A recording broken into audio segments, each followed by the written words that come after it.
Baik ibu-ibu, sekarang kita lanjutkan ke langkah berikutnya, yaitu langkah ke-6, yaitu akibat dari eksploitasi terhadap anak.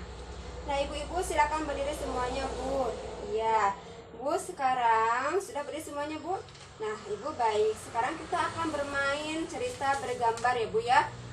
Sebelum bermain cerita bergambar, saya akan bagi dulu ibu-ibu menjadi 4 kelompok. Karena kan di sini ada 20 orang, berarti satu kelompoknya beranggotakan 5 orang. Silakan Bu membentuk kelompok 5 orang. Ya, sudah Bu? Sudah, baik. Nah, ibu-ibu kemudian setelah itu ibu tunjuk nanti siapa yang akan menjadi juru bicara yang akan menceritakan kembali hasil diskusi dari cerita bergambar. Nanti cerita bergambarnya akan saya bagikan. Sudah Bu? Sudah. Baik, sekarang silakan ibu-ibu duduk kembali. Ya, bersama dengan kelompoknya masing-masing. Ibu-ibu silakan buka lembar kerja halaman 12.4. Nah, yang tidak punya lembar kerjanya saya akan bagikan ya Bu ya, satu kelompok satu set gambar. Ya. Sudah Bu, semuanya sudah menerima, sudah ada set gambarnya. Ya, kelompok 1 set gambar yang pertama, kelompok 2 set gambar yang kedua, kelompok 3 set gambar yang ketiga, dan kelompok 4 kembali ke set gambar yang pertama. Nah, Ibu, tugas ibu-ibu adalah mendiskusikan cerita dari gambar tersebut. Saya kasih waktu 5 menit ya Bu ya untuk mendiskusikannya. Ya, Ibu silakan berdiskusi. Baik, ibu-ibu, 5 menit sudah berlalu. Silahkan kelompok pertama siapa yang akan menceritakan kembali hasil diskusinya. Ya, silakan Bu Wiwi, ceritakan kembali hasil diskusinya. Baik, terima kasih Bu Wiwi. Kemudian selanjutnya kelompok kedua silakan menceritakan kembali Bu. Silakan siapa Bu Imas? Baik, silakan Bu Imas ceritakan kembali hasil set gambar yang kedua. Baik Bu Imas, terima kasih. Nah, kelompok ketiga silahkan Bu, siapa yang mau menyampaikan? Ya, Bu Rohimah, silahkan Bu Rohimah sampaikan isi cerita gambar tadi. Baik, terima kasih Bu Rohimah. Dan selanjutnya kelompok terakhir siapa yang akan menceritakan? Iya, Bu Juju. Baik, silahkan Bu Juju, silahkan menceritakannya kembali. Baik, terima kasih ibu-ibu semuanya. Nah ibu-ibu, dari hasil cerita tadi yang sudah ibu-ibu juru bicara sampaikan di depan, dari kelompok pertama menceritakan set gambar yang pertama. Nah, di set gambar yang pertama itu menceritakan tentang eksploitasi atau pemanfaatan seorang anak kecil yang masih berusia sekolah untuk mencari uang, yaitu dengan berjualan koran sepanjang hari. Dia kemudian tidak diberikan kesempatan untuk belajar, sehingga ketika melihat teman-temannya sekolah dia merasa murung ya Bu ya, dia kepikiran karena dia juga ingin bersekolah. Kemudian cerita yang kedua, nah di dalam cerita yang kedua ada seorang ayah yang mengajak serta putri dan putranya, yaitu anak laki-laki dan anak perempuannya, untuk bekerja memecah batu ya Bu ya. Nah, memecah batu otomatis mereka juga tidak bersekolah. Nah, karena tenaga mereka yang terlalu diporsir, apalagi memecah batu itu kan membutuhkan tenaga yang sangat besar ya Bu ya, sehingga si anak laki-lakinya terus-terusan sakit-sakitan karena tenaganya yang terlalu diforsir, dan kemudian dia juga mengalami kekurangan gizi karena tenaganya terlalu dipakai tetapi asupan makanannya tidak diberikan secara layak. Kemudian Bu, set gambar yang ketiga tadi yang diceritakan oleh kelompok 3. Nah, set gambar yang ketiga ini menceritakan tentang seorang ayah yang meninggalkan istri dan anaknya yang masih bayi. Kemudian si istri merasa kebingungan karena dia merasa tidak sanggup untuk membiayai atau untuk membesarkan anaknya. Kemudian anaknya yang masih bayi itu dia bawa untuk bekerja sebagai buruh cuci. Nah, hal itu dimanfaatkan oleh orang lain untuk memanfaatkan si bayi, digunakan sebagai alat untuk mengemis dengan memberikan upah kepada si ibunya.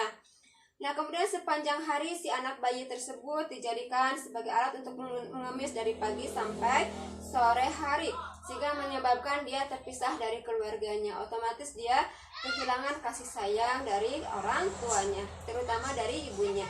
Kemudian juga karena dibawa mengemis, dia kekurangan asupan makanan, sehingga tumbuh kembang fisiknya pun terganggu. Nah, ibu-ibu, untuk lebih jelasnya tentang akibat dari eksploitasi terhadap anak, ibu-ibu bisa lihat dalam sesi 12 itu flipchart 06.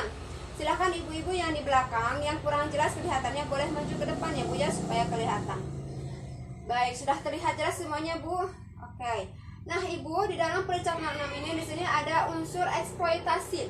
Unsur eksploitasi itu adalah kenapa orang tua atau orang dewasa melakukan eksploitasi terhadap anak. Nah, salah satunya karena mereka ingin memperoleh keuntungan, yaitu adanya keuntungan. Yang pertama adalah keuntungan secara materi.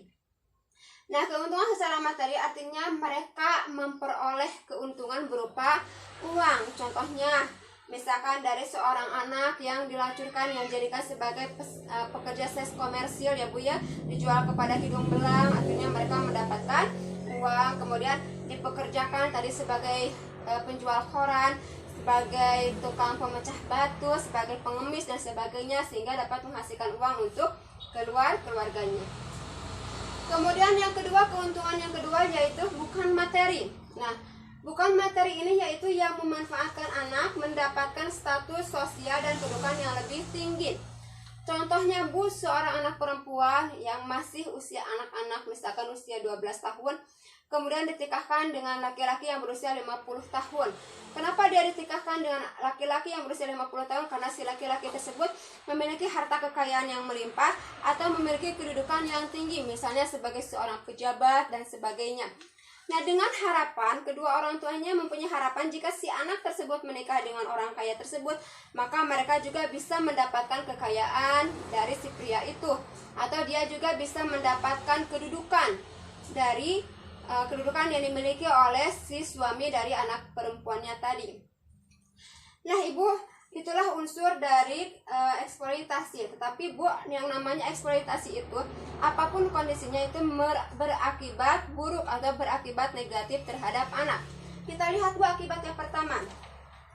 Akibat eksploitasi yang pertama adalah anak menjadi putus sekolah. Anak putus sekolah otomatis ya Bu ya, karena dia harus bekerja sepanjang hari, maka otomatis kegiatan sekolahnya terputus atau dia tidak bersekolah. Kemudian perkembangan fisik anak terganggu. Nah, karena dia bekerja seharian, asupan makanannya tidak dapat maksimal masuk ke dalam tubuhnya, artinya dia makan senemunya aja, kemudian boro-boro bergizi dan sebagainya, makannya pun tidak teratur, akhirnya perkembangan fisiknya terganggu, misalkan dari berat badannya, tinggi badannya tidak ideal. Kemudian yang ketiga, menjadi penakut, murung, menarik diri, kemudian tidak percaya diri. Kenapa Bu? Karena dia merasa tidak pantas bergaul dengan teman-teman sebayanya yang sekolah, sehingga dia menarik diri, artinya dia tidak mau bergaul dengan orang-orang teman-temannya tersebut, karena mungkin saja teman-temannya sering membuli dia, atau karena merasa dia itu bodoh, dia tidak bisa membaca, atau karena dia dia ingin sekolah tapi dia tidak bisa, akhirnya dia murung, dia tidak percaya diri, kemudian dia tidak ceria seperti teman-temannya yang lain. Nah, karena dia sering murung, tidak percaya diri, memiliki rasa takut, menarik diri, artinya dia diam saja di kamar ya Bu ya, tanpa bisa bermain dengan teman-temannya. Pokoknya tidak menikmati dunia bermain bersama teman-teman. Nah, akhirnya dia mengalami stres ya Bu, mengalami stres atau gangguan kejiwaan. Nah Bu, banyak kan kita sering melihat anak-anak yang mengalami stres atau gangguan jiwa. Kemudian yang selanjutnya, menyebabkan anak-anak terkena PMS Bu. PMS itu adalah penyakit menular seksual. Tadi misalkan anak-anak yang dijadikan sebagai pekerja seks komersil, akhirnya dia ikut terjangkiti virus HIV atau AIDS ya Bu ya. Nauzubillahimindzalik ya Bu. Kemudian selanjutnya yang kelima yaitu tidak punya masa depan, artinya kehilangan cita-cita.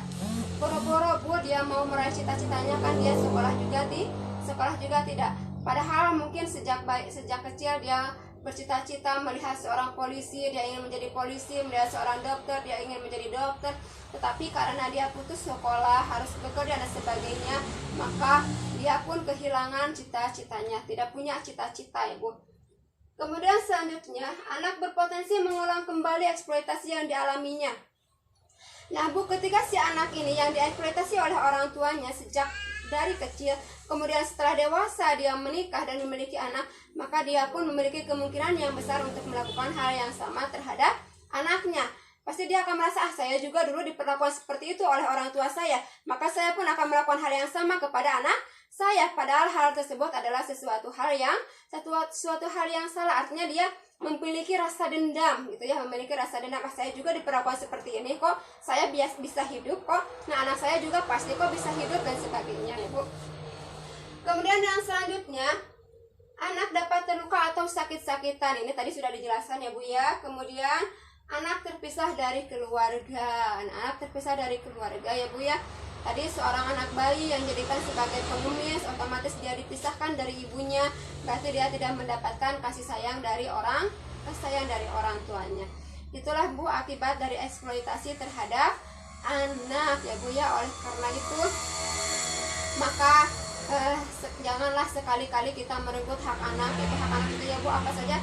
Hak bermain, hak untuk belajar, hak untuk hidup, hak untuk mendapatkan kasih sayang, hak untuk mendapatkan perhatian.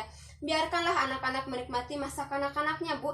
Jangan diberikan tanggung jawab yang besar seperti tanggung jawab yang harus dimiliki oleh orang dewasa.